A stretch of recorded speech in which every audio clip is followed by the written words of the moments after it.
Jangan sepelekan Rasulullah sallallahu alaihi wasallam. Bagaimanapun baginda Nabi mulia, itu baru dengan keringatnya, belum lagi dengan darahnya, belum lagi dengan rambutnya, belum lagi dengan kukunya. Maka para sahabat menyimpan itu semua. Kenapa para sahabat menyimpan? Karena mulia itulah. Kalau tak mulia takkan disimpan oleh para sahabat. Jadi kata Wahabi itu syirik, kata dia. Syirik, menyekutukan Allah, tak boleh disimpan oleh sahabat. Dan bahkan Nabi yang membagi-bagikan kepada sahabat. Apa tujuan Nabi membagi-bagikan kepada sahabat? Nabi setelah bergunting, Nabi bergunting ketika tahallul. Ketika tahallul di Haji Wada, Nabi bergunting. Rambut Nabi panjang waktu itu, digunting oleh Rasulullah SAW. Nabi bersyukur, dionggok oleh Nabi SAW rambut tadi. Bukan disuruh buang oleh Nabi. Nabi sendiri yang mengonggoknya. Dionggok oleh Rasulullah SAW rambutnya. Setelah itu dipanggil beberapa sahabat. Dipanggillah Muaz bin Jabal, ni bawa ke Yaman. Dipanggil Amr bin As, bawa ke Mesir. Dipanggil lagi Salah daripada Aba Ayub Al-Ansari, bawa ke Istanbul, Turki. Dipanggil sebulan-bulan. Kira-kira untuk apa tujuannya Nabi memberikan rambutnya kepada para sahabat? Kalau bukan untuk bertabarruk kepada Nabi SAW, mengambil berkah dengan rambut Nabi. Wahabi harus cerdas berpikir loh. Kenapa Nabi mengonggok? Kenapa Nabi memberikan kepada sahabat? Kalau memang Nabi takut sahabat melakukan kesyirikan, mesti Nabi sudah membuang rambutnya. Kalau Nabi takut sahabat nanti melakukan kesyirikan, melakukan perkara-perkara tak elok, mensyirikkan Allah, mestinya Nabi membuang rambutnya ke tong sampah. Tapi ini tidak. Nabi sengaja membagi-bagikan kepada sahabat. Ada apa? Berarti Nabi mengizinkan para sahabat bertabarruk dengan Nabi. Itulah yang disebut dengan mengambil berkah. Menurut kita ahli sunnah wal jamaah, boleh. Hadisnya ada dalam Sahih Bukhari kok. Bab yajuz tabarruk bi atharin Nabi. Bab menjelaskan boleh mengambil berkah dengan peninggalan Nabi. Bab dikhususkan satu bab oleh Imam Bukhari di dalam sahihnya. Kalau satu bab bukan satu hadis, bisa saja di dalam satu bab itu 10 hadis, bisa dalam satu bab itu 5-6 hadis khusus dalam Sahih Bukhari. Maka oleh karena itu kita jangan cepat mengklaim, oh ini syirik, oh ini kafir, oh ini bid'ah, oh ini mubtadi', oh ini ahli neraka.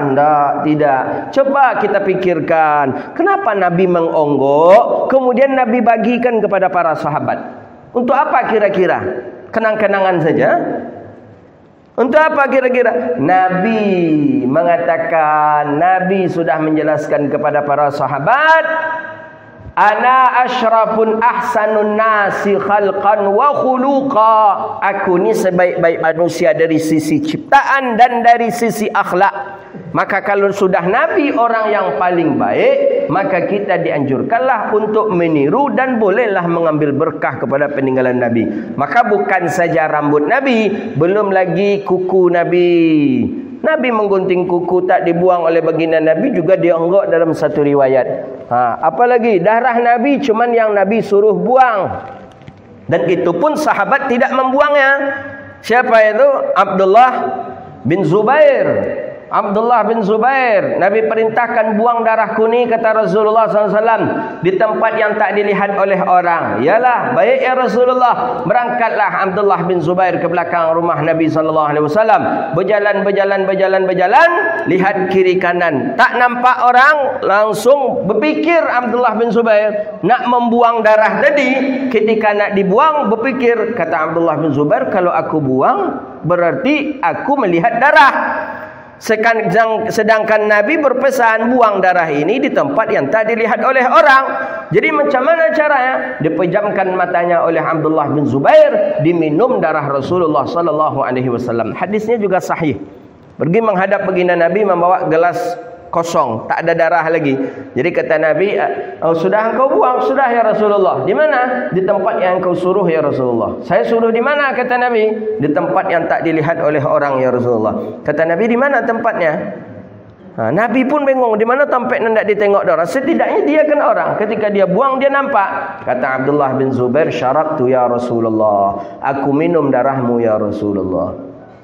Apa kata baginda Nabi dalam satu riwayat yang lain disebutkan, man khalata damhu ala dami, orang yang bercampur darahnya dengan darahku, maka dia akan masuk surga bersamaku. Jadi apa yang ada pada diri Rasulullah pun ikut mulia. Itulah yang disebut dalam satu ungkapan itu, bahawa ma tamassaku bih, apa-apa yang berdekatan, apa-apa yang menempel kepada dirinya Rasulullah ikut mulia. Dengan sorbannya ikut mulia, dengan jubahnya ikut mulia, dengan sendalnya sekalipun ikut mulia. Dan bahkan ada ulama ahlu tasawuf mengatakan sendal Nabi pun lebih mulia daripada Jibril.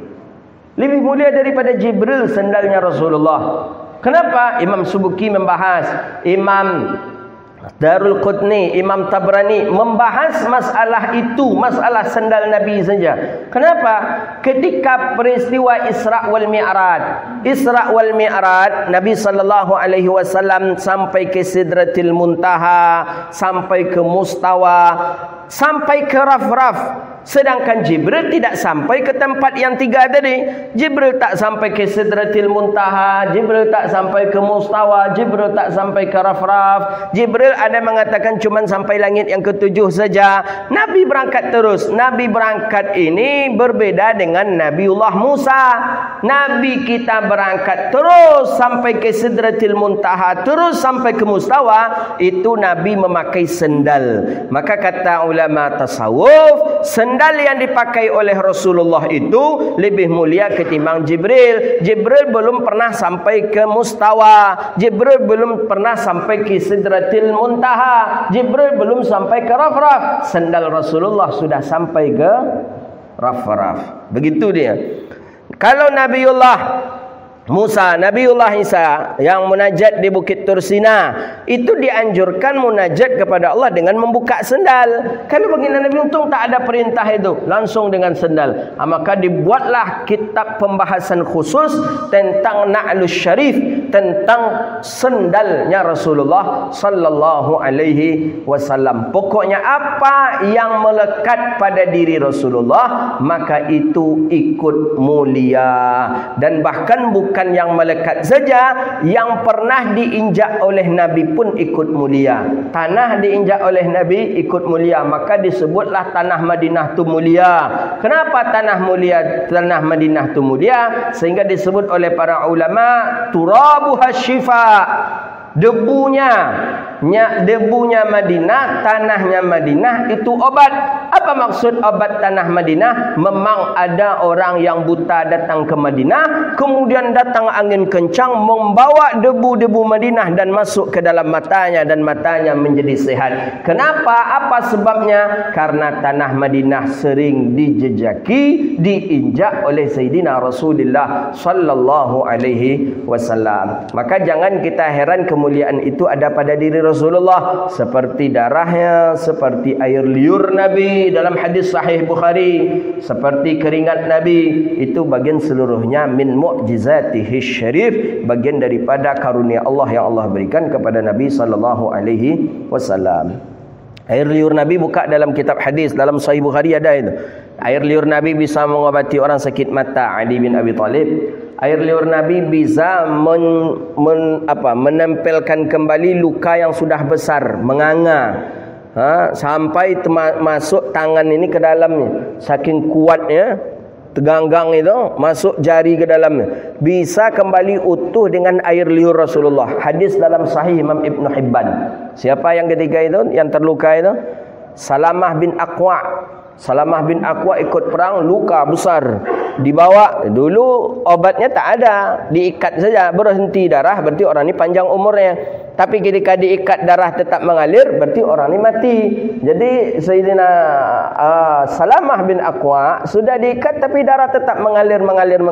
Salamah bin Aqwa cepat datang ke Rasulullah untuk minta diobati. Nabi secara langsung, Nabi ludahi tangan Salamah bin Aqwa, langsung ketika itu kering dan sehat. Itu air liurnya Rasulullah sallallahu alaihi wasallam. Siapa air liur kita yang bisa seperti itu?